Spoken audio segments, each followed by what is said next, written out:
ನಮಸ್ಕಾರ ಆತ್ಮೀಯ ಕನ್ನಡಿಗರೇ, ನಮ್ಮ ಚಾನಲ್ಗೆ ನಿಮ್ಮೆಲ್ಲರಿಗೂ ಆತ್ಮೀಯ ಸ್ವಾಗತ. ಬದುಕು ಎಲ್ಲರಿಗೂ ಒಂದೇ ಥರ ಇರುವುದಿಲ್ಲ ಸ್ನೇಹಿತರೆ. ಕೆಲವರಿಗೆ ಎಲ್ಲ ಸೌಕರ್ಯಗಳಿದ್ದರೂ ನೆಮ್ಮದಿ ಇರುವುದಿಲ್ಲ. ಇನ್ನು ಕೆಲವರಿಗೆ ನೆಮ್ಮದಿಯಿಂದ ಬದುಕುವ ಆಸೆ ಇದ್ದರೂ ಒಪ್ಪತ್ತಿನ ಊಟಕ್ಕೂ ಬಡತನ ಅಡ್ಡಿಪಡಿಸುತ್ತದೆ. ಬಡತನದಲ್ಲಿ ಹುಟ್ಟಿ ಬೆಳೆದು ನಿಂತಹ ಹೆತ್ತವರ ಕಣ್ಣೀರನ್ನು ನೋಡಿಯೇ ಕರಗುವ ಹೆಣ್ಣು ಮಗಳೊಬ್ಬಳು ಬದುಕು ಮೊದಲು ಮದುವೆಯಲ್ಲೇ ಕಮರಿ ಹೋದರೆ ಆಕೆಯ ನೋವು ಯಾರಿಗೆ ಹೇಳಿಕೊಳ್ಳಬೇಕು? ಇದು ನಮ್ಮ ಚಾನಲ್ನಲ್ಲಿ ನಾವು ಅಂಥದ್ದೇ ಒಬ್ಬ ಬಡ ಕೌಟುಂಬಿಕ ಹಿನ್ನೆಲೆಯ ಮೊದಲು ಸಂಸಾರದಲ್ಲಿ ನೊಂದ ಬೆಂದಿರುವ ಹೆಣ್ಣು ಮಗಳ ಕಥೆಯನ್ನು ನಿಮ್ಮ ಮುಂದೆ ತಂದಿದ್ದೇವೆ ಸ್ನೇಹಿತರೆ. ಪ್ರೊಫೈಲ್ ಕೂಡ ತುಂಬ ಚೆನ್ನಾಗಿದೆ. ಈ ವಿಡಿಯೋವನ್ನು ಆದಷ್ಟು ಪೂರ್ತಿಯಾಗಿ ನೋಡಿದರೆ ಮಾತ್ರ ನಿಮಗೆ ಅರ್ಥ ಆಗುತ್ತಂತೆ ಹೇಳ್ತೀನಿ ಸ್ನೇಹಿತರೆ.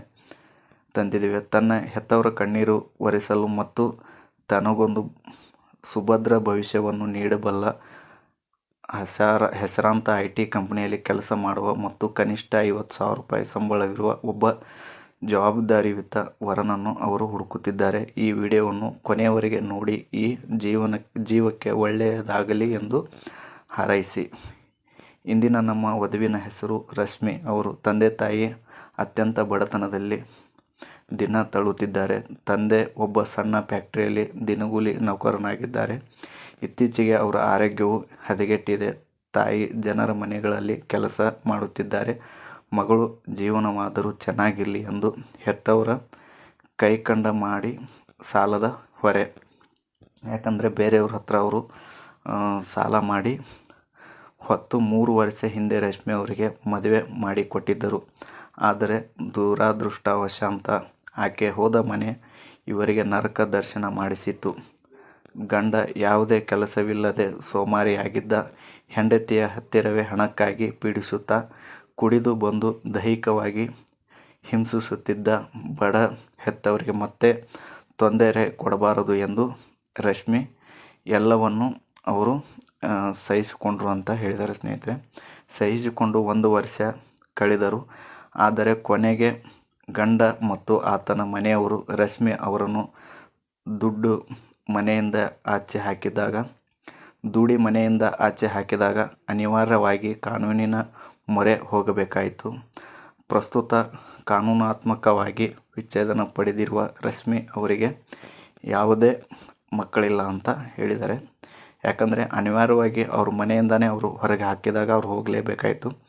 ವೀಕ್ಷಕರೇ, ರಶ್ಮಿ ಅವರು ಕೇವಲ PUC ಓದಿಲ್ಲ, BSc ಕಂಪ್ಯೂಟರ್ ಸೈನ್ಸ್ ಕೂಡ ಮುಗಿಸಿದ್ದಾರೆ ಅಂತ ಹೇಳಿದ್ದಾರೆ. ಪದವಿಯನ್ನು ಮುಗಿಸಿದ್ದಾರೆ. ಬಡತನದ ಕಾರಣಕ್ಕೆ ಅವರಿಗೆ ಒಳ್ಳೆಯ ಕಂಪನಿಯಲ್ಲಿ ಕೆಲಸ ಸಿಗದೆ ಸದ್ಯಕ್ಕೆ ಸಣ್ಣದೊಂದು ಸ್ಥಳೀಯ ಶಾಲೆಯಲ್ಲಿ ಪಾರ್ಟ್ ಟೈಮ್ ಟೀಚರ್ ಆಗಿ ಕೆಲಸ ಮಾಡುತ್ತಿದ್ದಾರೆ. ಆದರೆ ವಯಸ್ಸಾಗುತ್ತಿರುವ ಹೆತ್ತವರನ್ನು ಸಾಕುವುದು ಮತ್ತು ಅವರ ಮುಂದೆ ಇರುವಂಥ ಒಂದು ಮದುವೆಗಾಗಿ ಮಾಡಿಕೊಂಡಿರುವ ಸಾಲವನ್ನು ತೀರಿಸುವುದು ಇವರ ಮುಂದಿರುವ ದೊಡ್ಡ ಸವಾಲಾಗಿದೆ ಅಂತ ಹೇಳಿದ್ದಾರೆ. ಯಾಕಂದರೆ ಅವರು ತಂದೆ ತಾಯಿ ಇವರಿಗೆ ಮದುವೆಗೆ ಅಂತ ಸಾಲ ಮಾಡಿದರು ಅಂತ ಹೇಳಿದ್ದಾರೆ. ಅದಕ್ಕಾಗಿ ಇವರು ಈ ಬಾರಿ ಮದುವೆ ಆಗುವ ವರನಿಗೆ ಒಳ್ಳೆಯ IT ಕಂಪನಿಯಲ್ಲಿ ಕೆಲಸ ಇರಬೇಕು ಮತ್ತು ಕನಿಷ್ಠ 50,000 ರೂಪಾಯಿ ಸಂಬಳ ಇರಬೇಕು ಎಂದು ನಿರೀಕ್ಷಿಸುತ್ತಿದ್ದಾರೆ.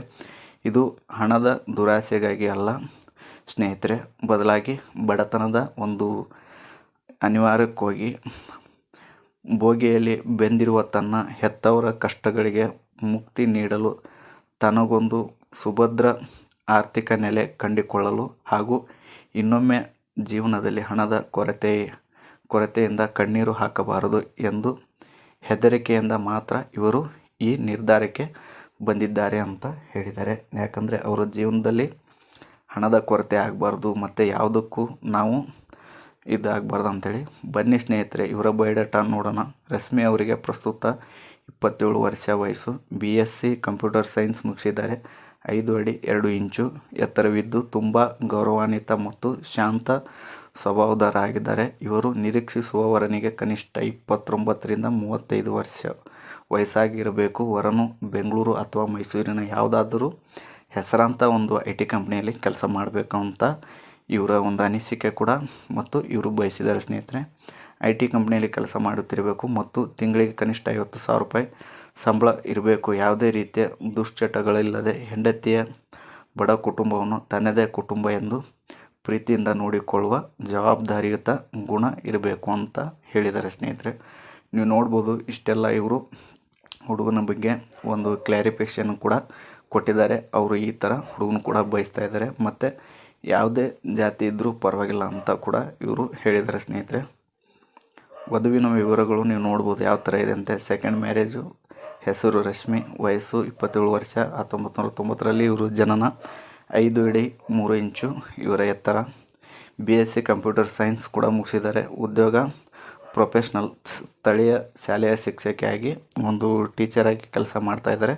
ಮಾಸಿಕ ಆದಾಯ ಕೂಡ ಇದೆ ಸ್ನೇಹಿತರೆ, ಇವರಿಗೆ 30,000 ರೂಪಾಯಿ ಕೂಡ ಇದೆ ಅಂತ ಹೇಳಿದ್ದಾರೆ.